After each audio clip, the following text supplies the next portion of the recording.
the leadership of the Senate and distinguished senators in the Federal Republic of Nigeria.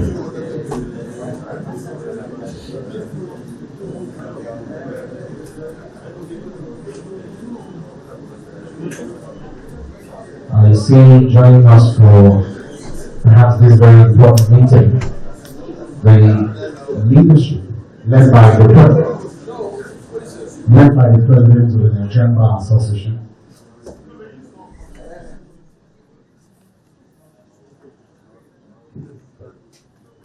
Welcome you, Mr. Yakubu Michael Osei. The leader of the Senate is also here with us.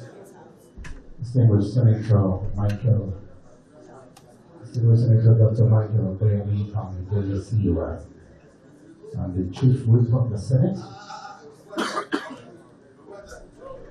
Distinguished Senator Mohammed Ali Ndugu.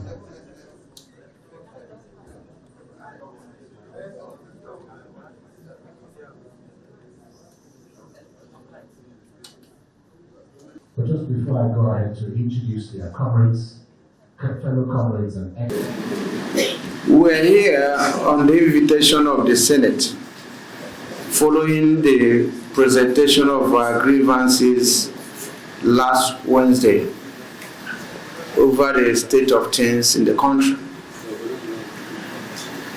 which ordinarily we would say the senators know better than us the sufferings in the land.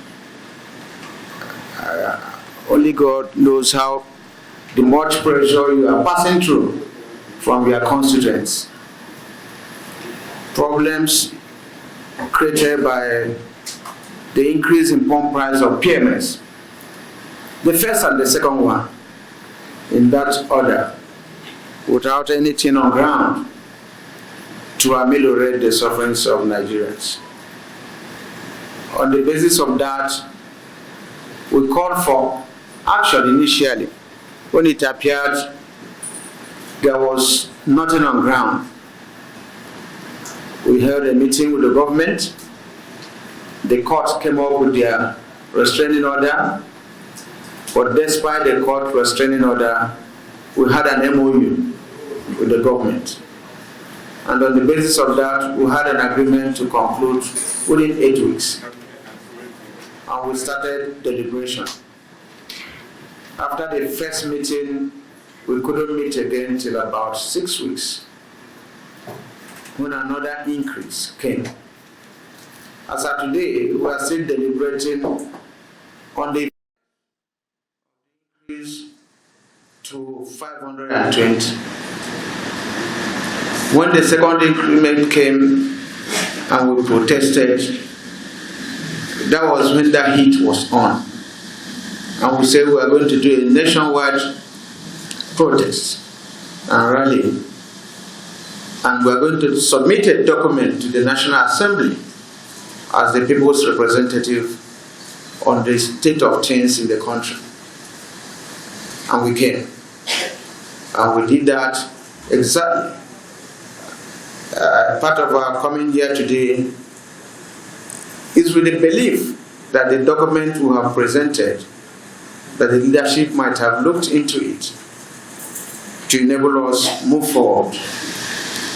Let me also commend the Senate for living up to the 1 week they gave, because the 1 week should expire by tomorrow. Well, I think we are here now to discuss the issues. People are suffering in the country. It's like PMS is at the center of economic activities in the country. And any time it is touched, every other aspect is affected. It has never been touched like this before. The first and the second punch, without anything on ground. We have followed a trend of increase in PMS from 1970 to date. In most instances, it's better we provide something on ground to prepare the minds of the people before going into it. But let me say that the labor movement unlike before, didn't go into the issue of reduce 1 naira or reduce 2 naira. We felt we should think outside the box. Because from 1970 to date, when they increase it, labor protests, goes on strike, they reduce the price, probably with 50 naira or 100 naira. But this time around, we felt we cannot continue that way. We have to think outside the box. That was what necessitated coming up with alternatives. And we resolved, since we're already working on the CNG option since 2020, and if there was consultation, we could have consummated that before the announcement. Because it is only when you have an option that the poor can breathe. Our agreement with government in 2020, the CNG was being targeted at 90 naira per litre, as an alternative to PMS that was at 185 then. And we felt that Nigerians can convert their vehicles so that we have a hybrid, both PMS and CNG. We did a kind of pilot study in Edo, and over 5,000 vehicles are running on CNG already. And we felt Nigeria could adopt that option, side by side, the PMS. The option of equally repair of our refineries was looked into. We can't survive on PMS that is import driven. It's just not possible, especially given the position of our naira that we can't determine. If the naira goes to dollar tomorrow by 1,000, they increase again. No country survives like that up to the following day. So we felt that while we are importing, because the refineries are not working, we should repair these refineries so that we have alternative. If the refineries are working, I'm not sure, we are going to pay for PMS more than 200 naira. If the refineries are working locally. And we have appealed to the government that refining is not a rocket science. That young men in the Niger Delta are doing it. And you are calling them illegal refineries. Legalize them. Give them licenses. Bring them as groups, as companies. Get a standard, measure to regulate what they are doing. Over 18 or 15 universities in Nigeria are offering courses in petrochemical engineering. And when they finish, where do they work? So we believe that these guys, could be encouraged, to do the refining job here instead of refining abroad and bringing it down here. There are over 100 products in this petroleum refining that we are missing in this country. And we felt that this economy of producing cassava in your farm and selling that cassava to buy garri cannot favor us. When you produce cassava in your farm, you take away the one you are going to process to garri and then sell the other cassava the way it is. What Nigeria is doing is selling the crude and then buying refined product. In fact, one aspect of it, and then creating jobs for workers where this refining is taking place. And I felt that our refineries should work. However, after our visit here, we met with Mr. President, and a firm promise was given based on a long agreement we have had with government from 2020. The first date for resumption of production by Port Harcourt refinery was 2021. It didn't work. We agreed on even first quarter of 2023. It didn't work. Now Mr. President reaffirmed that by December, that it will work. Because he told us that the era of broken promises are over. And we want to take him by his words. That was the basis at which. Now we looked at the effects of all this, the issue of wage. It has, in fact, the wage doesn't matter, the 30,000 naira wage they are paying as minimum wage. A loaf of bread now is over 1,000. And then if you decide to eat one loaf a day with your family, 30 days, you won't have money to buy pure water to support it. So the Nigerians can't even go to work, our members. Even in our own little offices, they don't come to work because the wage is bad. It goes into transportation alone. So we had agreed for a wage award, which is not new in Nigerian parlance. From the dodgy days, dodgy award, to even early this year when the federal government paid 40% award to some of their employees based on the effects of COVID-19. So it's not minimum wage, because minimum wage we sign here will be due for review next year, and it's a law. Anytime we finish negotiating minimum wage, it comes to the National Assembly for it to be legislated upon. So we are conscious of that, and we have agreed on wage award. And up to this moment, the Committee on Wage Award is yet to sit. We have looked at the issue of cash transfer that the federal government mentioned following the 800 million loan from World Bank. As we talk today, nothing has happened there. We have not even perfected the list of the people who will benefit from this. Initially, we had issues when they said they are paying 50 million Nigerians 5,000 naira. And we said no. Even if you follow the report from Bureau of Statistics, it says that 133 million Nigerians are multidimensionally poor. To situate the person that is even the poorest of the poor in Nigeria is an issue, and we have to look at it, look at the record. We shouldn't follow the record that was used during the COVID-19. We have our doubt on that record. But as of today, work has not started on that. We don't know the basis to dictate who is the poor, who is the poorest of the poor in the context of the negotiation we are going into. I've talked about the CNG. The issue of tertiary education is a big challenge. It's a big challenge to all of us. You can see that the ASU, after so many years, the agreement was not honored by government. And they cried. And the government equally went further to, to now say that they will not pay them for almost 8 months. So, as lawmakers, if you have had an agreement with somebody and you fail to obey the agreement, and the person decides to cry, and you further punish him for crying, I don't know what that law is all about, whether it's not one-sided.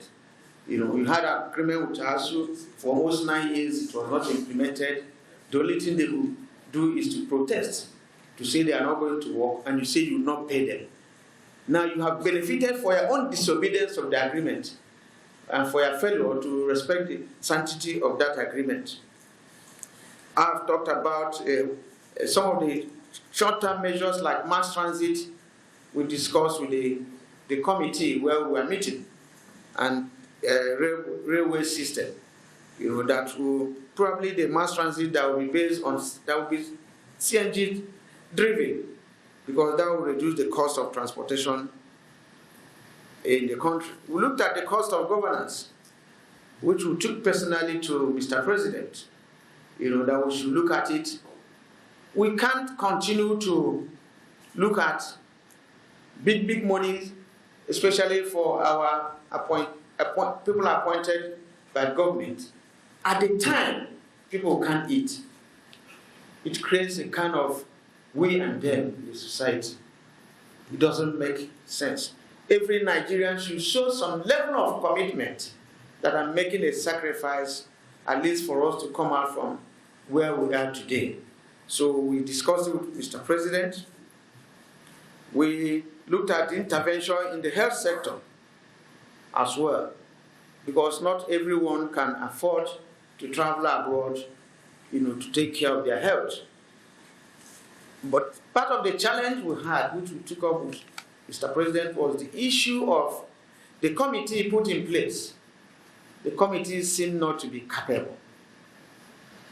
We have, as Labour, we have done negotiation and engagement with government from the time of Ekaete as the Secretary to the Government of the Federation, from the time of Kingibe, from the time of Pius Anyim, and the time of Boss Mustafa. That's the list we have had. At no time had the Chief of Staff to the President, who is very busy, been called to negotiate or lead negotiation, because he doesn't have time. Because that is more than a full-time job. You know, if you look at what happens at the presidency, and that has delayed the job there so much. Even after that our protest up to now, you know, the meeting has not been reconvened. Although Mr. President promised that he is going to restructure the mechanism for which we are engaging with government, so that things could, you know, be treated fast. So we suggest that, or we still plead, you know, that you put your heads together with Mr. President, so that we can have a committee that is meeting. But this is like an emergency. You know, people are still trekking, people are suffering, and we are seen as doing a meeting forever that is not holding, that we don't have mandate. Apart from the Chief of Staff to the President, the next person is an SA to the President on energy. You know, and I don't think that is a full representative of the state, you know, for us to handle this matter. So we have come to you to able, you know, list this out so that we can facilitate this. I'm not here, if I continue to talk about the issue of VAT, inflation, and all that is happening in this country, I'll be repeating myself, because you know better, you know, as the representatives of the people. No matter what you are paid here, it will not be enough for you to even to give people 5,000 who are suffering, some of your constituents. So those are some of the reasons why we are here, and this thing cannot continue forever. The NLC and others that threatened us in a democracy, you know, yesterday withdrew their threat that a rally is now a strike, that a rally is now being criminalized. And we had equally argued this, you know, in some landmark judgments, especially the one that affected ANPP and Nigerian police. And it was clear that you can't stop Nigerians. In fact, Nigerians don't need police permit to hold their rally in this country. And I want to plead that we should not allow that to happen, where Nigerians cannot express their freedom of assembling freely, you know, as people of Nigeria, because the court decides to say so, you know. And when the court gave an order and said status quo remains, that it was wrong for another increase to have come up, because that was the cause of the problem, the increase, and one party to obey the issue of status quo remaining, and the other party should not obey it. I think we need to, you know, equally get the courts to stand up, to know that they are Nigerians, you know, for us to equally look at the issue of the law and justice, so that we can carry the two side by side. I'm not sure the judges and the lawyers and Nigerians are not paying the same amount. You know, if some people by their privilege, some of us that earn better salary, won't because of that now lose sense that there are people that are earning 30,000 naira, and that there's no vehicle that you feed the tank with 30,000 now. And even if you do that with 30,000, it can last for 1 week. That's the situation we are living in. I don't need to repeat it. Let me stop here for my colleague to continue. Thank you very much for this attention given.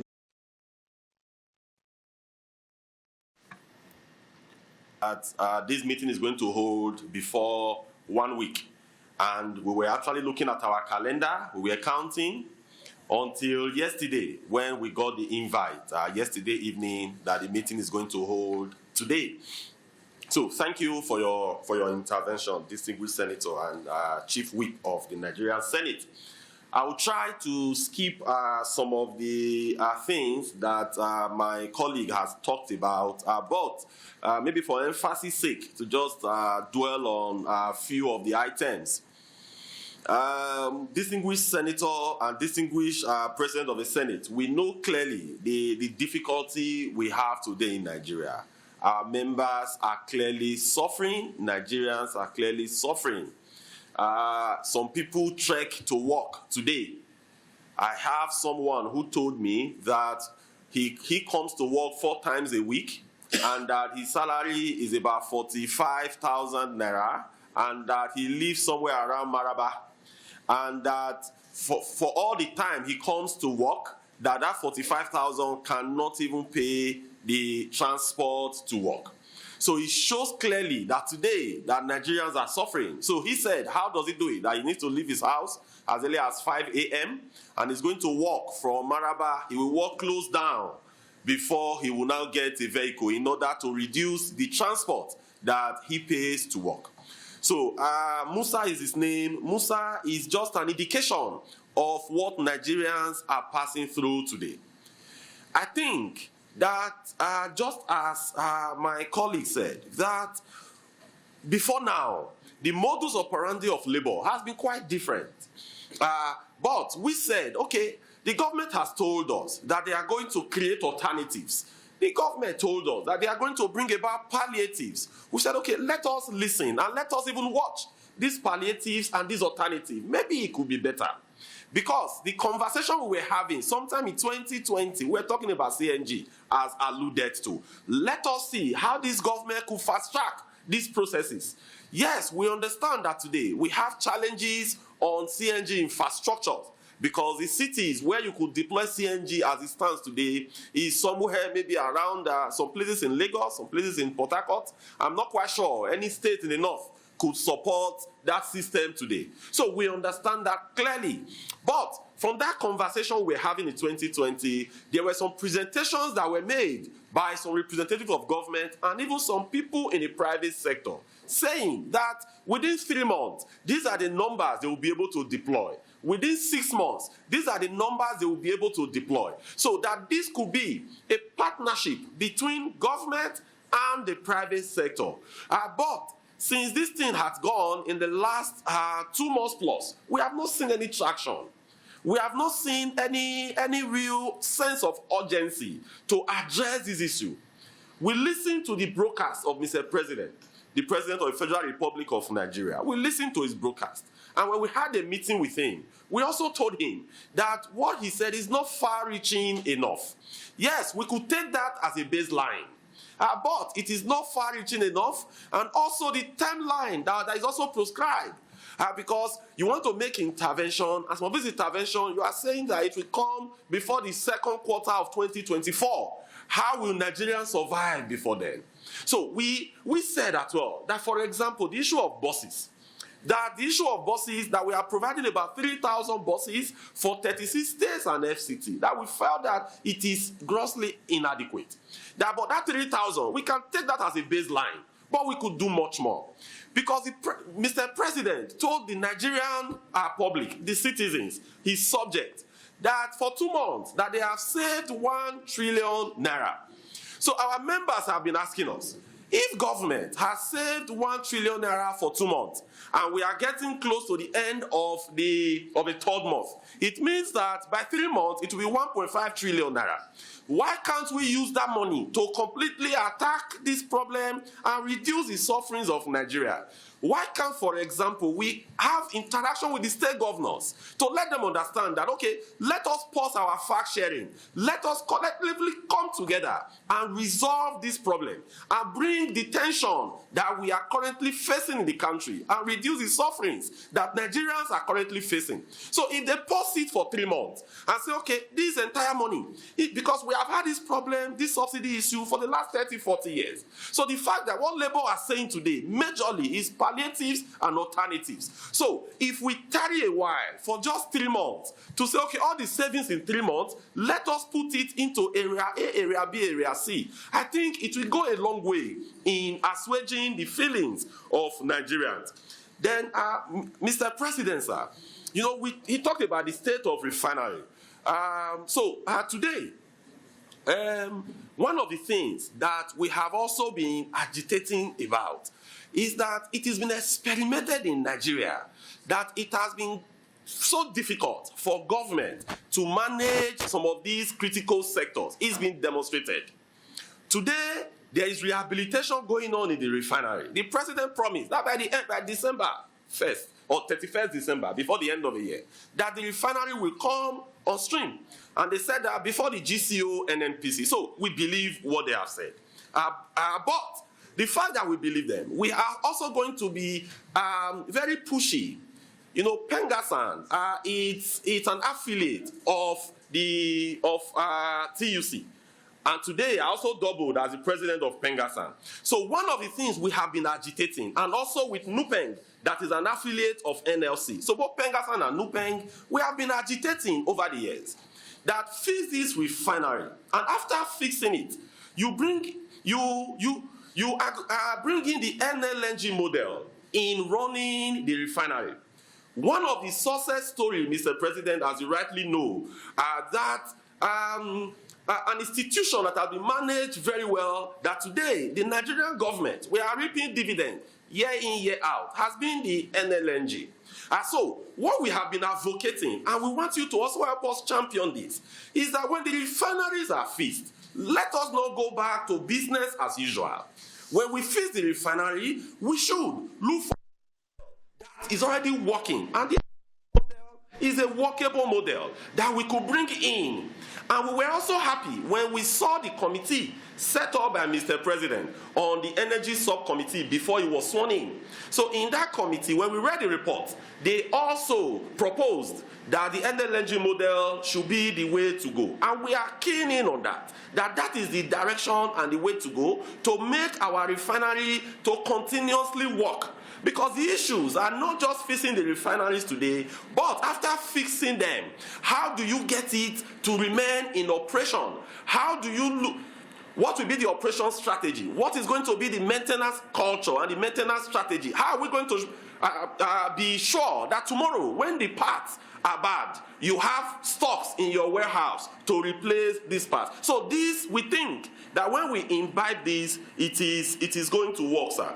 Then, sir, to stress a little bit on the cost of governance, Nigerians today, sir, if you take a sample of what Nigerians think today, Nigerians clearly believe that you are asking us, you are the political class, you are asking us to keep sacrificing, but we have not seen the palpable sacrifice from both the executive, the legislature, and the judiciary. We have not seen that sacrifice. We told this to Mr. President. We told him, for example, that Nigerians are shouting that your convoy, the length of your convoy, it could not, the cost may be so insignificant. We understand. But at times, you do some things to let the people understand that you understand their pains and you understand their feelings. And we also want to thank Senator Gbega Daniel. We saw the letter that he wrote. It was quite instructive because our members in Ogun State, they forwarded us the letter saying that he's not going to earn any allowance from the state because he's a senator. Because he's joining allowance from the Senate. But today we have a lot of former governors who sits in the Senate, who earn salaries from their state, and they still earn sitting in the Senate. I think if that is correct, those are some of the signals we need to show to the people. Those are some of the optics we need to let the people understand that yes, we are asking you to tighten your belt. Yes, we are asking you to sacrifice. Yes, you are passing through these sufferings. But these are some of the things we will do on our own to identify with you. Then coming to some of the recent issues that has happened. At times, some things are very necessary. We understand, distinguished senators, some things are necessary for us to do. But the timing of some of the decisions we also make infuriate the people. And when the people put pressure on the leadership, it will be difficult for us to fold our arms and not to act. For example, the issue of the 70 billion, and I will stop here. Let's assume it is clearly, stated in the act, is in the law. It is something we need to do. But at times, if we could have tarried a little while to say, okay, what we can do is let us face the issues affecting the people. We can address this even 3 weeks, 1 month, 2 months away. But when we bring issues like that, even if 70 billion is, to use it to fix this edifice may not be something too significant, in quotes. But when it is muddled up with the president of the country saying that they are going to spend 500 billion palliatives on the people will start doing addition and subtraction. So at times, some things may be expedient, but the time of implementation or the time of announcing of such thing may be things we would work around. So I think I will stop here, sir. I think the president of NLC has alluded to lots of this. We thank you once again for your time, and we thank you for your attention. Solidarity. Thank you, sir. I apologize for the delay in commencement of these deliberations. We completed our screening and confirmation exercises very late yesterday, and we had other engagements today. But when our staff informed us that they had contacted you, that the 7 days ultimatum you gave to us to intervene will expire tomorrow. When the leadership of the Senate met with you, led by the Senate whip and other distinguished senators, we felt that it is better late than never.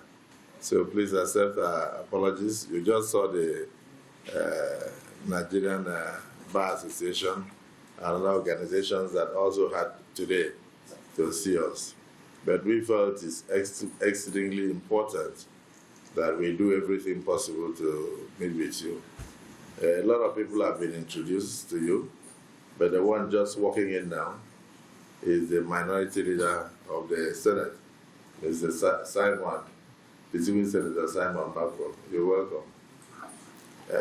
So the leader of the Senate, the chief whip, the minority leader, my other brothers, here we are with the organized labor in the country, already introduced to you. I want to say that the Senate only makes laws for the proper administration of the country. The Senate also proceeds by way of motions and guides the executive arm of government on issues that are either urgent or germane to the welfare of the Nigerian citizens. The Senate is also very close to the grassroots. The Nigerian legislators, both the House of Representatives and also the senators, including even the houses or assemblies, we are all very close to the people. When the people are happy, we are happy. When the people are sad, we are sad. Our pockets run dry when the economy is dry, because it's we that they will come to for succor more than they will come to you. So we are equally affected. Just like they said, like HIV, they said, it's either you are infected or you are affected. If you are infected, all your relations in the house will be affected, trying to take care of you. So the issue is whenever labor is not happy, everybody is affected. I won't go into issue by issue, but I just want to express our appreciation to the organized labor in the country, Nigerian Labour Congress, the TUC, and all other labor organizations, for your understanding so far and your patience.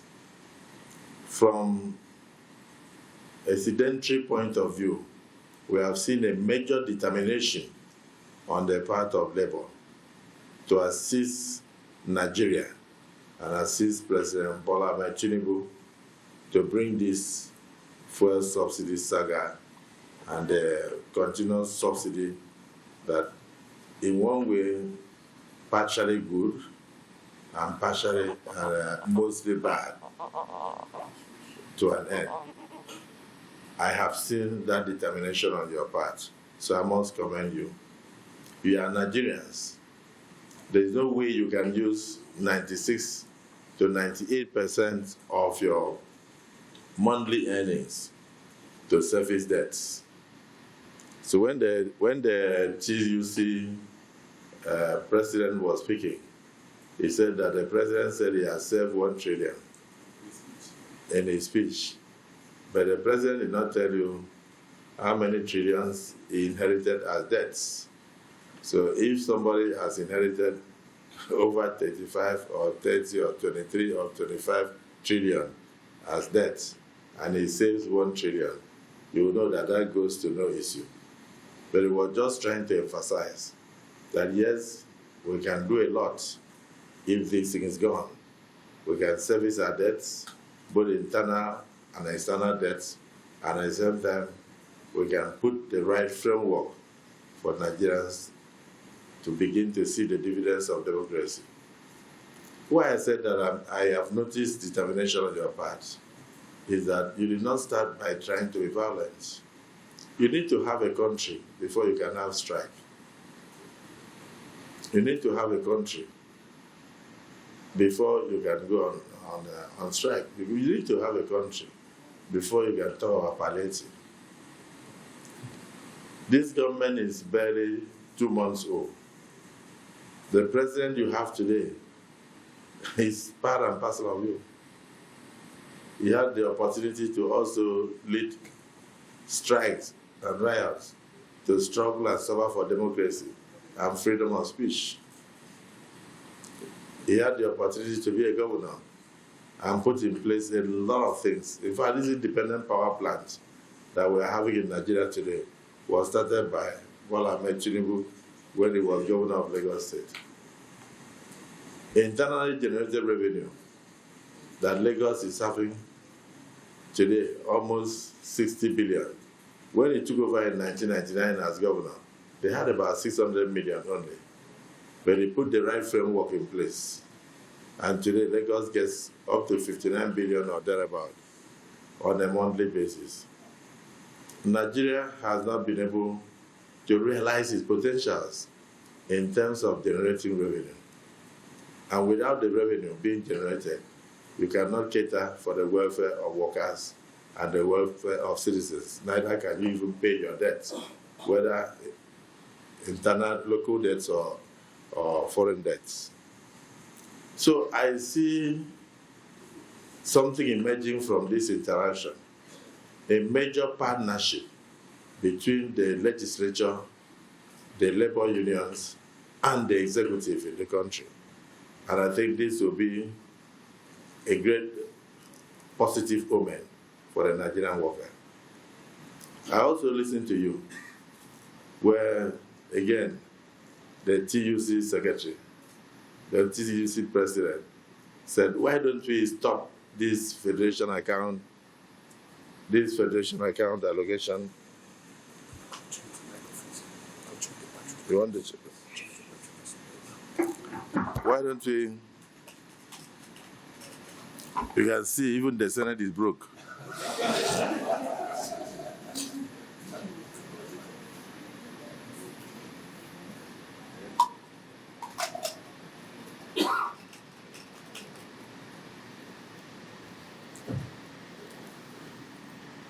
In essence, I believe that the current president inherited a country that is totally broke. I hope I'm making a point. And then, so when you said we should stop FAC for 3 months, pull the money together and do something to ameliorate the sufferings of workers. If you stop FAC for 1 month, it means that your workers will not get salaries. Recurrent expenses will come to an end. Recurrent expenses will come to an end. The windfall, sir. The windfall. The windfall. Last month, the money went up, so that extra. No, you don't understand. You don't understand. If you are, even in the management of your home, if for any reason at all, your farm products earn you 20,000, and you are already owing over 80,000, and then you say you have a windfall of 10, because you expected 10. You forget that you are owing 80. So you still don't have money. But the reality is that we need to work together to bring the situation to an end. I was almost tempted, bet for the fact that the press is here. I was almost tempted I was so excited when I was listening to the president of the Nigerian Labour Congress and then the TUC. You seem to have all the solutions. You enumerated what happened in 2001, what happened in 1999. You even mentioned what you agreed in 1977. So why has the problem lasted till today? You have all the solutions on your fingertips. I think the problem had always been implementation. Am I right? You have all the solutions. President, don't look so despondent. Don't look worried. For me, I was hoping that you are coming to meet with the Senate so that we can put our heads together and try to find what solutions to bring to the table. But when you were analyzing the situation we have found ourselves, you went to CNG, you moved from there, you went to modular refineries, you moved from there, you went to illegal refineries, you even said you can legalize the illegal refineries. You went, there's no solution that you don't have. You have all the solutions. So why have we allowed this problem to persist for over 30 years until it got to a point where we're now almost becoming like Nicaragua or Venezuela? You have to keep your ears to the ground on what is happening in other countries, particularly countries that also depend on this hydrocarbon. In many of those countries, people are lining up to get handouts. In many of those countries, people cannot wear wristwatches on the roads. In many of those countries, you can't even see bread to steal. So we can't allow our country to get to that position with over 240 million Nigerians. I always say that the pain of childbirth is always ameliorated whenever the mother, visualizes or sees the first smile of the child. No matter what pain she went through to give birth to that child, the pain will be gone. The government is only 2 months old. You have these ideas. The Senate is going to partner with you to put these ideas together. The Senate will partner with you to put these ideas together. The Senate will be very glad to approach the executive arm of government in partnership with you to see how we can work together to reduce the sufferings of Nigerians. On the issue of 70 billion in the supplementary budget, I think that has been blown out of proportion. What we met on ground was already an act of parliament, an already signed supplementary appropriation act of 2022, not even 2023. 2022. It was Mr. President's idea that how can I raise more money to immediately tackle this, what we have found on ground. The last administration stopped the issue of subsidy in May 2015. So from June or July, there was nothing like subsidy any longer. So you and I, no matter your negotiations, you had agreed that subsidy will go at a point. And subsidy went before we came on board. Before the leadership of the Senate came on board, subsidy had gone. What we are faced with now is how do we tackle the effects of the removal of subsidy, which you agree must go, which every Nigerian knows must go. But we must also find a way to make sure that we can bear the pain until such a time we can cruise. That's why you are here, and that's why we are happy to receive you. And that was why the Chief Whip led a delegation of very powerful senators to come and meet with you. And that's why we are meeting with you within 1 week after that, after your last visit. I started by thanking you for your understanding and pleading with you to bear with this administration that is less than 2 months old, to work together to put Nigeria on a path of progress. Subsidy, if we had left it, subsidy was killing Nigeria. Subsidy was capable of killing Nigeria. Subsidy will eventually have killed Nigeria. You have decided to allow Nigeria to breathe, that subsidy should go. We concur with your decision that Nigerians must breathe. So I thank you so much for coming. The 70 billion was earmarked for, you've seen the structures going on and everything.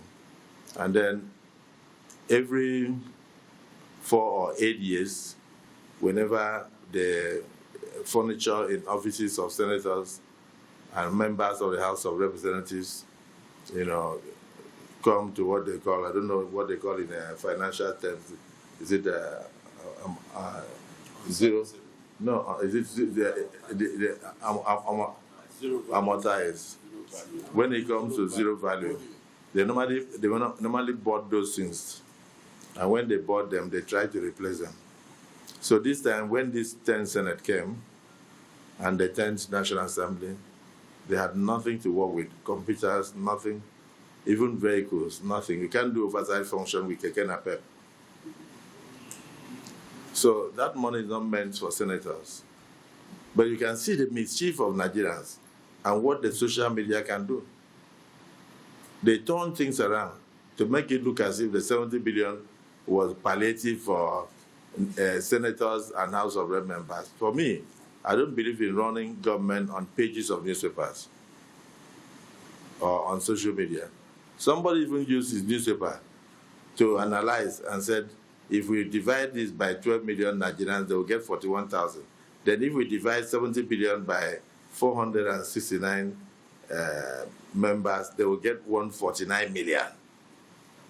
Nobody mentioned the issue of furniture or the provision of working tools or provision of vehicles, or even the staff of the National Assembly that do not have things to work with in their offices. And the amount needed probably would have been more than that. But because of the circumstances we found ourselves, so they turned it around, and then they started, going into the social media, misrepresenting things, and they set up committees on every television channel to discuss. And sometimes I'm sure you are shocked when you see people discussing out of ignorance. I'm sure you get surprised because you know more than they know, but you don't have to say anything. So you need to even know, as I speak now, not even 1 naira of that money has been spent. Not 1 naira of that 70 billion have been released to the management of the National Assembly. But people are still talking on television as if they are sharing palliative to National Assembly. No. No senator is going to touch 1 naira of that money.